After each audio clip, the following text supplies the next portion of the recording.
So today I want to talk about why Patrick Dangerfield should play midfield against Brisbane in their prelim final instead of forward, which is what's looking likely at this stage. Especially after watching today's game, Port losing to Richmond, lost to stoppages pretty badly in the second half, and I didn't really see Robbie Gray in the midfield. So I thought that was a move they could have made using your superstars in the midfield, but just didn't happen, I suppose. So Patrick Dangerfield, I really want to see him win a flag. One of my favourite players. I used to serve him at Coles back when he was playing for the Crows, so he was living in Adelaide, and he used to give me nothing. Like, I'd say, I love what you do for the Crows. I can't remember what I said, and he just nodded and smiled. That was it. Didn't give me a single word. His ego was too big. But even then, he was still my favourite player. So, really want to see him do well. And Chris Scott is a great coach, but I really think he should be playing midfield at least 85% of the game, and I'll explain why. So first of all, with the midfield, you're going to get more impact from him in the midfield because midfielders get to the ball more. They have more impact because that's where the ball is more. And why is a Brownlow medal a midfielder's award? Because midfielders have the most influence on the game. So most games anyway. So that's my argument for that. So they're going to get more use out of him in the midfield.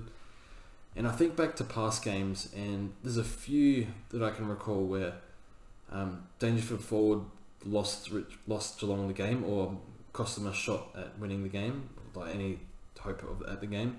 So one was 2017, the prelim final against the Crows at Adelaide Oval. I see the game, I'm watching it, and I see Dangerfield start in the square.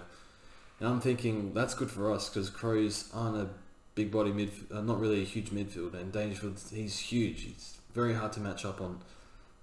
So Crows jump the gun, kick 5-6 goals really early, first quarter. It's game over. It's done. Dangerfield hasn't had any chance to impact the game. That would not have happened if Dangerfield was in the midfield. Maybe would have kicked some goals, but certainly not 5 or 6 goals to none straight off the bat. So that's one example. Another example is the 2019 prelim final against it was against Richmond. So Patrick Dangerfield, really good first half. In the second half, he starts forward, and what happens? Geelong up by 2-3 goals. Richmond close the gap pretty quickly, and guess who's not in the midfield? This is right at straight after half time. It was Richmond scored a few goals, closed the gap, scores were level, and Dangerfield again didn't have a chance to influence the game. They took Dangerfield out of the midfield. They leaked goals through the midfield. They go on to lose that game. Also, I'll speak about another thing in a second. Just Dangerfield and his antics sometimes can cost him, I think. But and just one more example on Patrick Dangerfield playing forward. So in the 2020, so this is this year against Port, the qualifying final.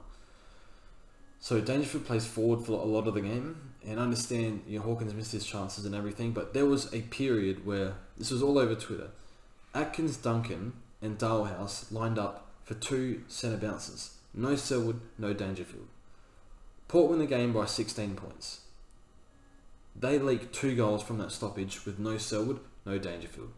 Now, if Hawkins kicked 0 goals, 5 this game. If he just kicked one goal, and they don't leak those stoppages by putting their best players in the midfield, it could have been a different story. So that's another example. During the season, not too concerned. It kind of depends on matchups, but still, he polls high in the Brownlow because he plays midfield. And I think Chris Scott might have a false sense of security here because just recently, Geelong played the semi-final against Collingwood. Dangerfield completely dominated forward. We've seen him dominate in the forward line. But a lot of the games he's dominated in the forward line, the opposition weren't really contenders, I don't think. So Collingwood, they had a good week against West Coast. Collingwood were completely shot. It was the worst finals performance, and I think even Nathan Buckley admitted that. Probably the worst finals performance since Port lost the grand final in 2007. He just said Collingwood had nothing to give. They were gassed. Dangerfield just did whatever he wanted for the whole game. So I think that's, I don't know, with Chris Scott, sometimes he can be he's a great coach, but he can be a bit stubborn with his decisions. I think Geelong supporters would understand that, like, using Blix halves on the wing last year, I think, instead of in defence. I think that was in the prelim, I can't remember. A little bit dodgy, but Chris Scott defends it. To So it just doesn't make any sense. Why wouldn't you use your 8-time All-Australian midfielder in the midfield? And one more thing is his goal kicking accuracy. So you play him forward, he might not even kick straight. He's going to make contests, he's going to be great in the forward line, but he's going to have more impact on the game, more influence on the game in the midfield. So I've given countless examples, 4 or 5 examples, a few other points. So I think he's going to be used forward based on Chris Scott's stubbornness for whatever reason. Also, one more thing I was going to say, I don't want to see him do any flopping or antics, because last year Dusty got pissed off at Dangerfield for he kind of dived for a free kicked a goal, and then Dusty started shoving him in the midfield, got in his head. Maybe, I'm not sure exactly, but Dusty went off, and then Dangerfield didn't really do much after that, after half time. So also because Chris Scott left him out of the midfield. So that's just my argument.